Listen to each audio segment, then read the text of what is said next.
Ég er ekki. Ég bygg með fram með Íslendinga félagi í Chicago að stjórnar vefstíðuna og Facebook-hópin okkar. Ég reik æfingarhóp hvar fólk æfir og hefur samtal á íslensku. Ég vinn sem forritari í Chicago en ég vinn líka stundum sem Amerikas táknmálstjóri.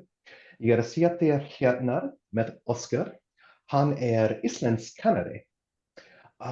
So yes, I am Richard. I'm with Icelandic Society in Chicago, and I'm sitting here with Oscar, who is an Icelandic teacher. And being a language learner myself, I was hoping that you would be able to answer some questions that I have. I've been doing this about 4 years now.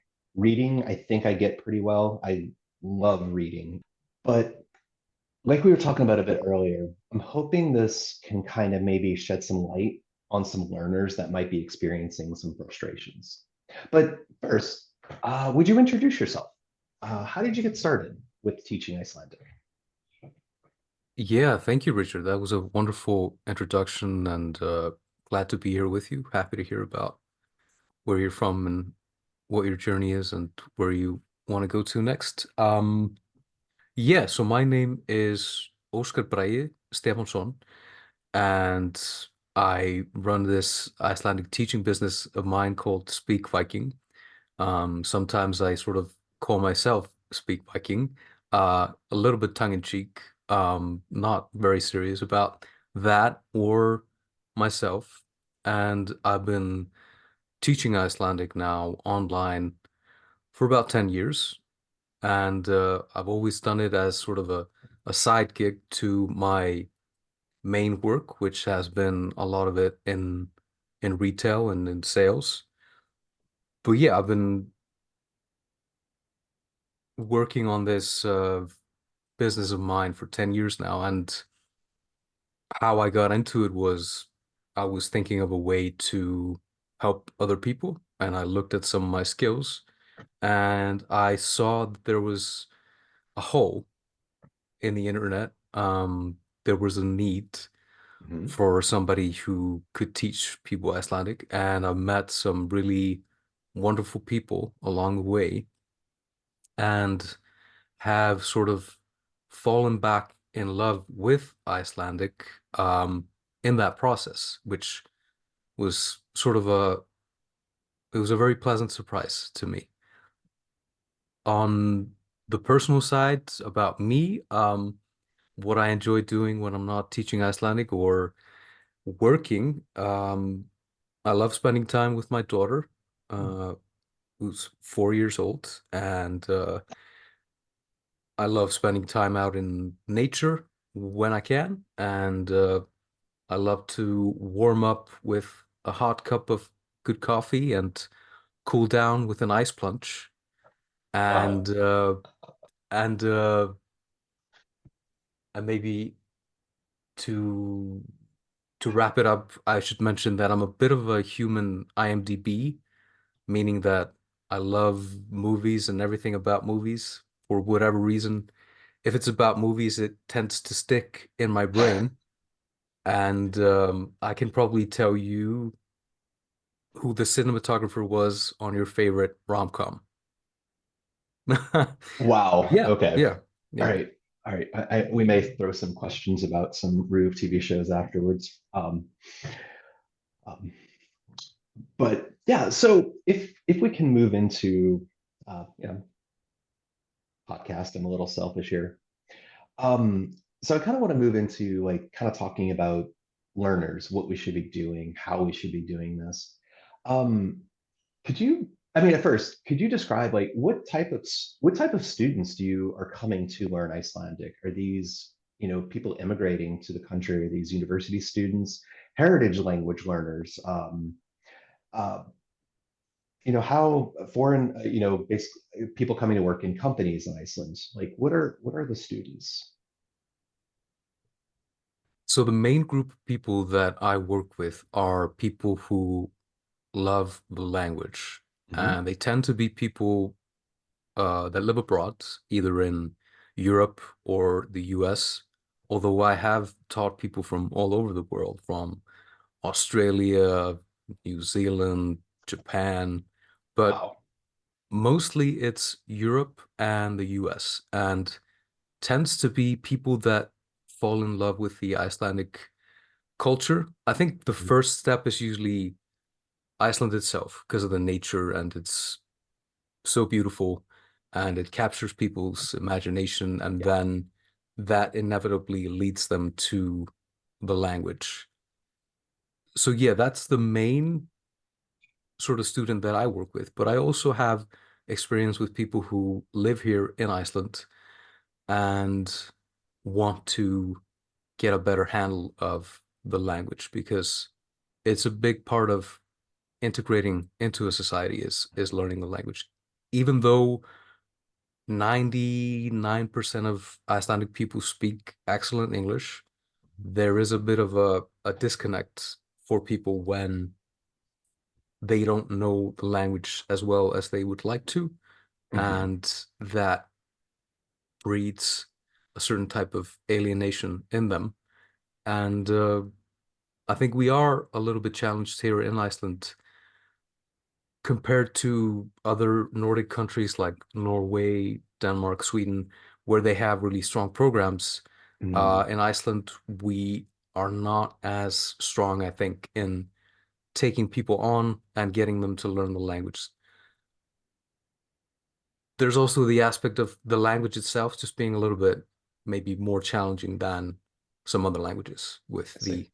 the complex grammar and all of that good stuff. Um, yeah, so that sort of covers the sort of students that I usually work with. But although that's the sort of type of student, but Mhm. every single student that I have met is a very particular individual, a very unique person, and that's a huge benefit of what I do is getting to getting to know all about all these different people from all Very different cool. walks of life. Yeah. Wow. And when a student comes to you, do they seem to have do they seem to have like a solid goal in mind? For instance, like I want to be able to read the Edda, or I want to be able to do XYZ. Or do you, or more so, do you, even if they have a goal, do you find that changes over time as you're working with students? That's an excellent question. Sometimes it's very clear. Mm. I was working with somebody last year who had Iceland on the bucket list for traveling, Mm. so they wanted to learn some phrases and sentences in Icelandic. So that was very specific. Sometimes the reason why is not so specific, and that becomes a good challenge because then you get to uncover, well, why do you want to learn Icelandic? And sometimes the reasons why are hidden in the Mm. subconscious, and then we get to work on, well, what is it exactly that brought you to this, and what do you want to accomplish, and how do you want to accomplish that? Um, yeah, Okay. And more so, if you could group your students into, so you predominantly teach mainland Europeans, and North Americans. But of other, do you have a large or a group that's non-native English speakers, or maybe English is not their first language? And if so, do you notice commonalities in the struggles with them? For example, English doesn't have much of a gendered noun system. We lost that a long time ago from other Germanic languages. And I remember when I was first learning some other Romance languages, I was in high school and college and making fun of things like, haha, that's a woman, that's a man. How do you know? So for us, for by the time that you get around to learning language here, some of these ideas of gendered nouns are kind of funny and just really strange to us. But do you notice other, for example, maybe students from Asian countries or Slavic countries, do they have different challenges in learning Icelandic? I would say that yes, every different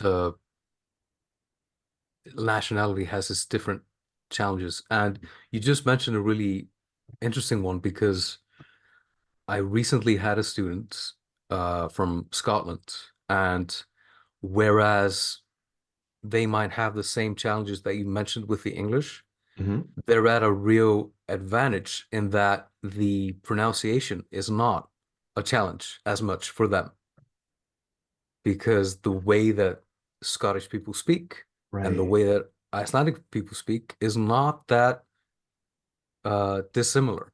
It's Interesting. actually kind of close. And Okay. we're also blessed similarly with the similar kind of weather, I think, in Iceland and Scotland. So maybe we just kind of get each other a little bit more than Okay. some of the other people from Great Britain. Mhm. But no, there are definitely challenges for every single different culture. And I've found it that maybe Germans or German speaking people have a big advantage in some of the similarities of that language with Icelandic. Mhm. Or for cultures that might have a language that is already kind of challenging, more complex than your average language like English. Mhm. Maybe somebody who is Finnish, for example, will sort of have an easier time understanding all these different genders and declensions and the grammar aspect of it all. Um, yeah, yeah, yeah. So Okay. there are challenges. There are definitely challenges, and I think a a lot of times people from North America or Canada, they do they're usually so enthusiastic about the language that some of these challenges of their background in languages don't necessarily show up in the lessons. They Hmm. are able to excel, despite maybe only knowing, one other language other than English. No, Okay. sorry, Icelandic, I mean, if they have Right. English as their first language. Okay. And kind of moving on to that. So hypothetically, I'm gone there, come back, and the language is in me. I'm kind of curious about it. I want to learn more. So after the apps and other kind of things that you can do, I find speakingviking.com. And I'm thinking about taking tutoring sessions with you. One, how do I prepare myself for that? And then two, how do I know based on, I guess, like what goal I have, whether it's to go back for another like a long weekend or something, and I want to be able to use Icelandic, maybe order a coffee. How do I know how to space myself? How much time do I give myself? How do I set myself up for success? That's a great question. That's a great question. For me, Mhm. the biggest marker for success is a student who's able to tap into the joy of the process. And where I see a lot of the challenges come in is where people come into a lesson maybe, or they want to have a tutoring session and they're expecting it to be like school.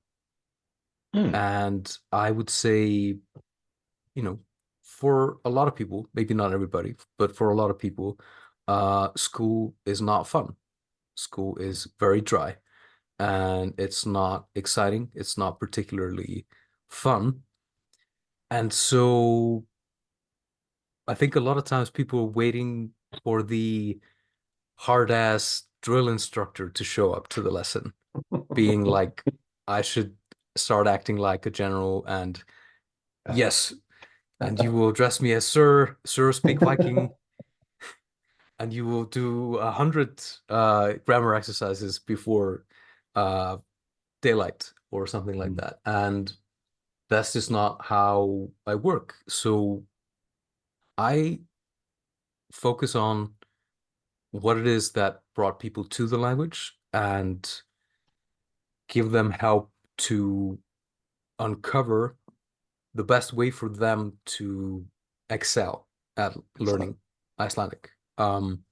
So that could be something like tuning it into a hobby of yours.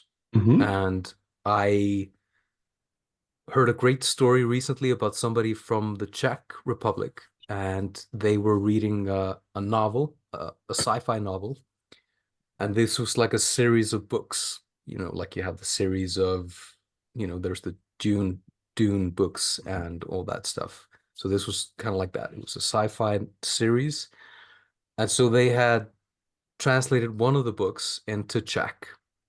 And so this person read that book, and then they had to wait another year because the book would come out and then the translation would take a whole year into Czech. So they waited a whole year and they read the second book. And then they waited a whole year for the third book.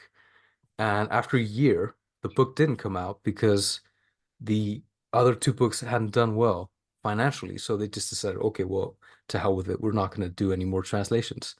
So then you have this person on the hook, stuck, so frustrated Oh because no. they want to be able Yeah. to read the third book. So they're up against the wall, and what is there left to do except learn English in order to be able to read the books that they love? So I think that's a great story, and that is so connected to my challenge. Mhm. That's so connected to my journey of learning English because my journey of learning English had nothing to do with school and all about just watching things on television that I loved. I loved stories on television, whether it was for whatever reason, I enjoyed Baywatch. I don't know why. There's something about Baywatch, that I found entertaining, shall we say, when I was a young boy. But also there was more highbrow affair like Hmm. ER, which is Hmm.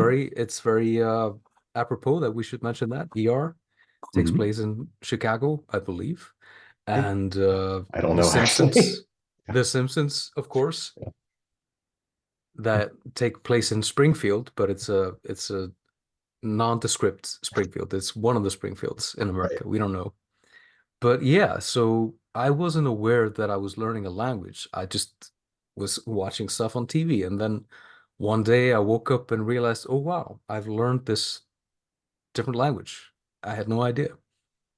And so where I see the biggest success with people is when they are able to tap into things that they enjoy. And Mhm. I think you had mentioned, I read some of the things that you're into Mhm. in Icelandic, like the music. Yeah. So how have you been able to connect your interests with learning Icelandic? How does that look like? It's kind of funny. My wife bought a Kindle for me a couple of years ago, and then I discovered that I could sideload PDFs and other ebook, EPUB, and ebook formats on there. And then I found out that Borlagus sells ebooks. So reading, it's been reading. There's some authors that I just adore. And also, too, another kind of interesting thing in that I've read a couple of books where one I believe was Danish translated into Icelandic, and there's one that I'm reading now that it's Ingangur, Ingangur af Efnafræðingur, Introduction to Chemistry. So Um, some light reading. well, no, no, no, no, no. It's actually it's a story, but it's a Oh, okay, sorry. yeah, Sorry. it's fiction, but it's playing on the English word of chemistry, as in like chemistry between these two people who work at Ah, a research lab, who get into this relationship and all that stuff. But I'm reading the Icelandic version.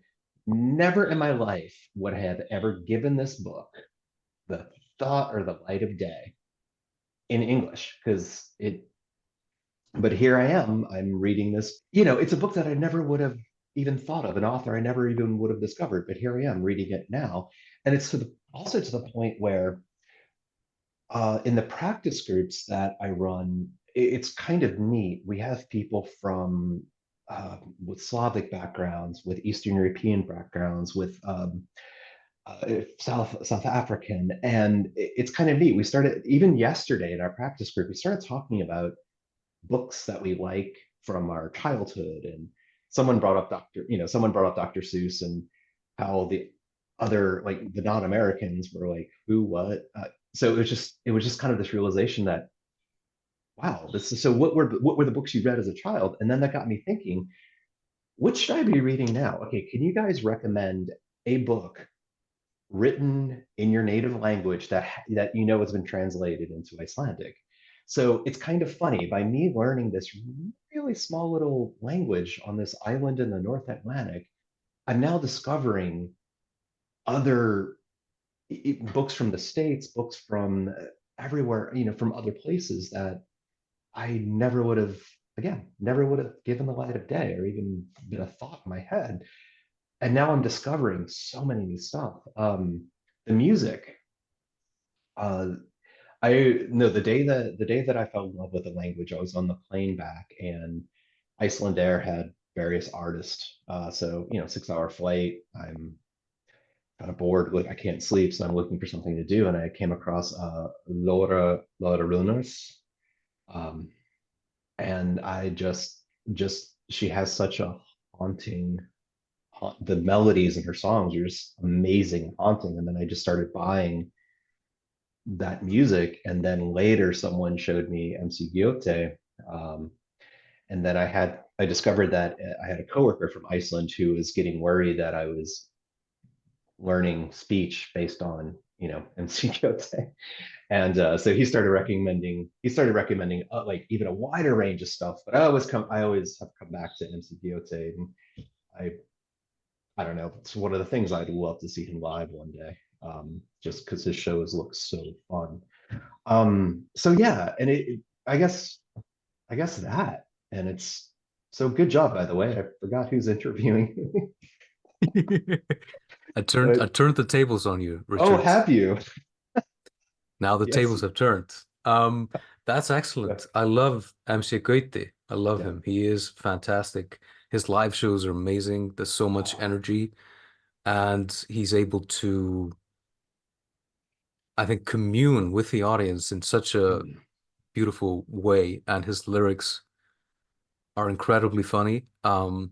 It reminds me in a very different sort of way of Marshall Mathers, Eminem, where you have a mhm. lot of these almost Oscar Wildean, turns of phrases that are hilarious. He has this one line in a song. Um, it's something niður á tjörn endurskoðandi. Um, and endurskoðandi is the word for accountant in Icelandic. But Okay. when you say endurskoðandi in the context of Tjörnin, which is the big pond down in Reykjavik, where they have a lot of endur, Mhm. geese, then it puts that idea in your mind, but it's a contrast from what it actually means. And it's so funny. And there are so many of these instances in his lyrics, and I'm totally butchering the funniness of it right now, but you just have to trust me that MC Gauti is one of the funniest artists working in Iceland right now, and yeah, super talented. Just Okay. just a just a treasure chest of great, wonderful, witty art that he makes. Yeah. Yeah. Yeah. So yeah, to give a bit So of you're in background. you're in good hands. You're in good hands with MC Okay. Gauti. You don't need to worry about your coworker telling you that. Okay. That he has no need to be worried. And you also mentioned the haunting lyrics. Hmm. There's definitely a lot of haunting stuff going on with Icelandic lyrics and Hmm. Icelandic culture and the books and the movies and everything. Probably has something to do with the fact that it's dark out for Yeah. half the year, puts a definite dent in the psyche that comes out in the art for sure. Yeah. Yes. Yeah, I've noticed that. Um, yeah. So I guess, yeah. So to go back to your original question, it's the modern art that's been I know there's the history of literature that comes from that place, but yeah, I fell in love with the modern art, and it's just been like driving. So it's fun. It is. It definitely is. And, you know, if I can take myself out of the equation, if I can step out of Iceland and just look at it from the outside, it's a nation of like 380,000 people, Mhm. tiny country in the middle of the Atlantic, and the plethora, the wealth of art that we have produced, collectively as a nation, I think it's nothing less than astounding. And It- I'm saying that hopefully as a person looking at it from the outside and not just like no, beating my chest no, about it. it's I yeah, think it is. It's incredible. It's yeah. incredible.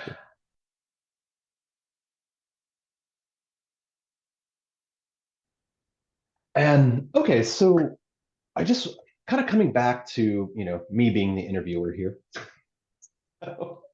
Um, for someone like myself, I enjoy reading. I love reading. I have been just diving through Icelandic language literature recently.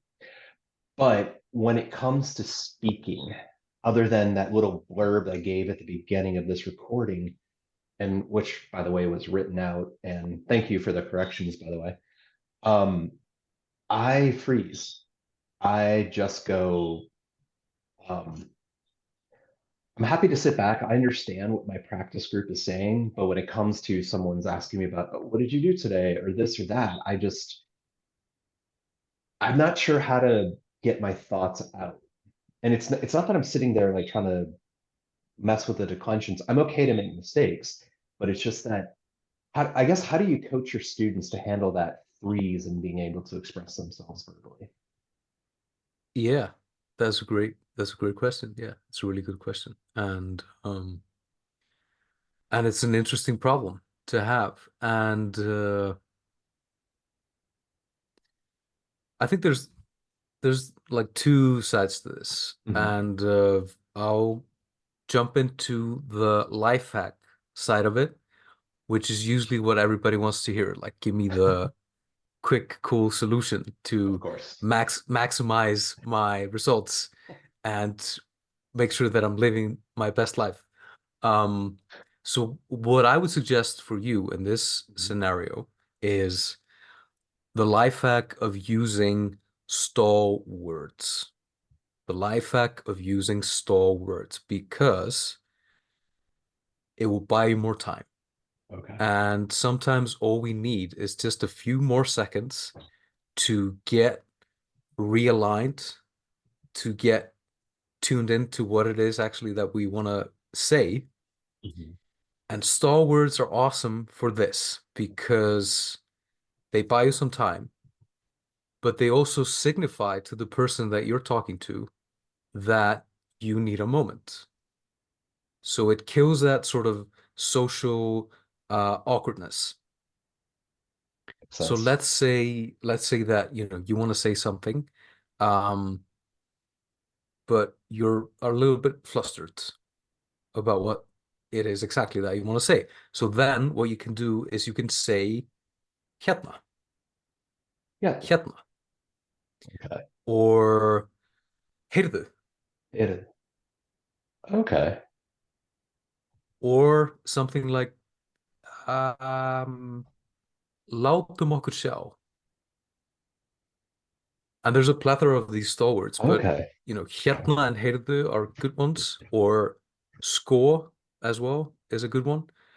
And I just kind of dropped down into this solution the other day because I saw one of these funny memes. Memes Mhm. are helping us to enjoy life more, and we seem to be all spending a lot of times enjoying memes.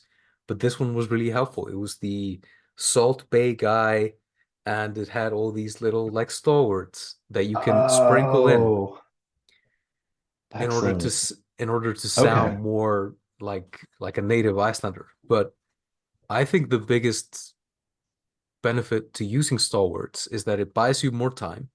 So you're able to just take a moment to like tune into what it is exactly that you want to try to say. And it also, again, it signifies to the person that you're talking to, look, I speak Icelandic, and right now I'm using a stalwart, so I just need a moment to Okay. get my ideas in order. The story that I would use here is a student of mine was at work and they were trying to get into a door, and they had this you at work she needs a key card to get in, and she didn't have it. She didn't have her key card. So she saw a colleague, Icelandic colleague, coming over. She's Polish, learning Icelandic. And so she has everything ready in her mind for when the colleague comes. She knows what she's going to say in Icelandic. But when the colleague comes and she's about to say it, she blurts it she blurts it out in English instead of Icelandic, even though, she had like gotten everything ready. Now, in a scenario like that, heyrðu, listen, direct translation, listen, heyrðu, would be great to use to just buy a bit more time Okay. to get a breath and just go, oh, right, yeah, I'm going to say this thing. And then everything just works a little bit more smoothly. But it's also really great because Icelandic people do this all the time. We do it all the time. So it's not like some weird thing that you're doing. You're just doing exactly what people that speak Icelandic do. And it's the same thing that you would do in English. You probably have some words that you use. I'm thinking back, and I've probably done it 20 times during this very recording without thinking about it. Yeah. Let me Yeah. see here. Yeah. Hold on a So, minute. yeah. Listen. Yeah. So Yeah. that's on the life hack side of it. Okay. But on the On the difficult emotional side of it, what is going on a lot of times when we are speaking a new language that we don't know and we want to express ourselves in front of other people, there is probably some emotional baggage going on. And I will just share my personal thing on that is that I have a challenge a lot of times when I'm expressing something. I want to get something off my chest, or I'm just speaking in front of other people or letting them know, look, I need this. This is what I'm thinking. Um, this is how I feel. What I'm worried about happening when I express myself is that I'm going to be rejected. And that's no simple life hack thing that you can life Mm, hack yourself out of. That's way more emotional and deep rooted and mm, painful to, say something and risking, sounding silly or not getting your point across or just getting a blank face and facing rejection, which to you, the person, can mm, be like being rejected, you, the person you, not the learner you necessarily, mm, not the adult you, but maybe the child you. And I think for a lot of us, that little child doesn't want to be rejected, So it is scary to be speaking a new language and trying it out. And you want to, I think, experience it in a way that's positive. No, that's amazing and probably true. And my first thought is, I'm glad someone's going to hear that, but no, that's me that needs to hear that. So thank you very much for that. It's It's my pleasure, and I need to hear that too. I need to hear yeah. that too. I guess minus the all the weird YouTube claims of learn X language in 3 months. I think that's really has poisoned all of those clickbait titles have really poisoned this whole effort of learning a language. In my other languages, it's been a 20-year effort. It's been I and kind of like coming into Icelandic, I knew that this would be 5, 10-year effort easily, easily. And I mean, yes, you could order coffee somewhere and, you can maybe practice that for a couple of months, but the moment you go off script, to be able to handle those unpredictable situations, yeah, it's difficult, but amazingly worth it. I mean, it opens up a whole other world to you. So, and with that, how do students know they're making progress? Of course, I've heard about the intermediate plateau, that dreaded piece where, beyond the first couple of months of learning something, you expand into more vocabulary and more stuff, and it feels like there's never an endless mountain to climb. But how do you kind of coach your students to, really enjoy where they are, to really take stock of where they are? Like, I'm gonna hand it off to you right there. Yeah, no, that's great. That's a great question, Richard. Thank you. I think, no, I'm going to rephrase that. I know that what is of the most benefit is when I'm able to do that with them, for them. What you just said there, hand it off to you. And sometimes that means creating a space for people to fail Mhm. and to feel okay with that and to get some traction, get some motion, and get some confidence. A lot of times we have sort of beaten ourselves up so much that we have forgotten how much fun something can be. That learning a new language can be a fun experience where we're able to experience joy and satisfaction and accomplishment. Um, because so much of the time we're focused on all the things that are wrong, all the things that are not working, all the things that we don't do well. And it's been such an eye-opener for me to see this in myself when I'm working with students, because there are so many times where students will say, I messed that up. And they might be working on a sentence and they are saying it for the first time, and they say, right after they say that, they, I messed that up. Mhm. And it's, really? You messed that up the first time that you said it ever in your life? Are you kidding me? I mean, you know, that's Mhm. what is supposed to happen. You're supposed to mess it up. Now let's say it 10 more times. Let's say it 50 more times. Let's say it 100 more times. And let's move away from that feeling of helplessness and get into an empowering feeling about learning a new language and tapping into why you want to learn it in the first place. It's not because you want to get a good grade or you want to impress your neighbors or so that you can, get a promotion at work. I mean, sometimes it is those things, Mhm. but we focus on getting there, getting better at it for the reason that you want to get better at it, not Mhm. somebody else's reason why, or Right. some made up reason that's not really real. I mean, we've just talked about this with you, Richard. Like there's a reason why you're learning Icelandic and you're okay with it taking 5, 10 years. So yes, so there must be a good reason for that. And to answer your question, yeah, how do we how do we track getting better, how we're doing?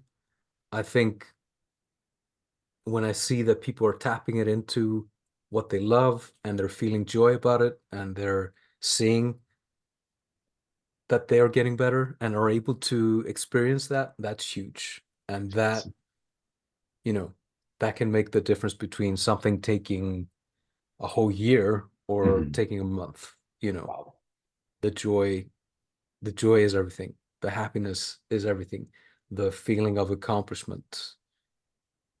But you don't get there right away. You Mhm. need to be able to make mistakes. And so I think that's one of the biggest I, things I'm able to do with people is to just let them be okay with making mistakes. No, it's a great reminder to everyone that's putting excess pressure on yourselves. And I know there are folks that are in situations where, yes, you want to be able to meet with your child's teacher, or you want to be able to like look good at that job interview, but it's a slow process. And especially, I constantly think of people who live in other who pick up and move to another country by choice or by necessity, and it's difficult. You are living in a different culture. You're living with all of these new patterns coming at you, and yeah, as hard as it is, I think it's important to take stock and look at you've made it that far. There's still a lot to go, but yeah, you've made it that far, and that's amazing. So yeah, no, you're totally right. I wish we can do that more with ourselves. Yeah, I think we could all be a lot kinder to ourselves for Yeah, sure. Yeah. And uh and yeah, I just wanted to jump on what you just said, that in no way do I want to dismiss the fact that it is a challenge, and it might be, yeah, it's a challenge for sure. And I just want to, hopefully let people know that it can be a challenge, and you can be nice to yourself in the process of learning a yeah. language. You don't have to beat yourself up. It doesn't have to be, I do not believe that that's a benefit of learning, of That to effort, to beat yourself up through the process is no, not going to help in the no, long it run. helps no Yeah. one, and it wastes effort, it wastes energy, it wastes time. Well, so I remember you saying you're a movie buff. So part of learning a language is to experience the culture and the works of art. What are some movies that beginning and intermediate learners should be following along, or what are some fun stuff that I'm missing? Well, I think that again, you're very fortunate in that Icelandic culture is so voluminous. Pervasive, yeah. There's, yeah, pervasive, exactly. So there's a lot of it. And so hopefully there's something there for everybody. And what I really enjoyed recently was Verbuin. I thought that was incredible. It was so well made, so well written, and it had actual scenes. I was talking with somebody, and he said to me, it's really refreshing to see an Icelandic show with scenes in them. Because I think a lot Mm, of times with plot-driven stuff in Icelandic, it's like cops show up at a scene and they're looking at the scene, and there's like information exchanged, and then you move on to the next thing. And the next thing is usually just like more of that. And it's more information. Verbuin is so incredible because it has scenes, and scenes that don't always move the plot forward, but are just these incredible moments of mm, Icelandic people living through a very particular moment in time. And I think it was so great that they were able to capture this very specific thing in Icelandic culture of moving away from moving into the industrialization of fishing, and the societal impact that that had, which is huge. And it's something that we're still sort of experiencing in mm. life. So Verbuin, I thought was fantastic. If I have to give my recommendation for my favorite Icelandic film of all time, it's Mhm. gonna be Nói Albinoi. I love that Yeah. movie, and it's so insanely specifically Icelandic. The mood of it, the look of it, the humor, the romanticization of a small town, of a feeling of isolation, and just everything about that movie. I love it so much. I think that's your best bet for starting out watching Icelandic movies. But Mhm. again, pick your poison, find out what you love, and run with that. One series that I recently saw was After Eldin, about handball, and an old hero who in the 90s he was the champion, and they're trying to revive this local team, and he ends up coaching the women's team. And it's such a, well, I mean, as an American, handball to me is like watching polo. or cricket or something like that. It's just beyond what I ever would imagine. But this was really neat because this just introduced me to this other sport, and I found myself going to Rube afterwards and reading the sports section about the handball teams, just to see what was going. I wanted to see if there was it that show, turned me on to this other sport which I had never seen before. It's neat as you discover one thing. It leads if you let yourself follow curiosities. It's neat where this can lead.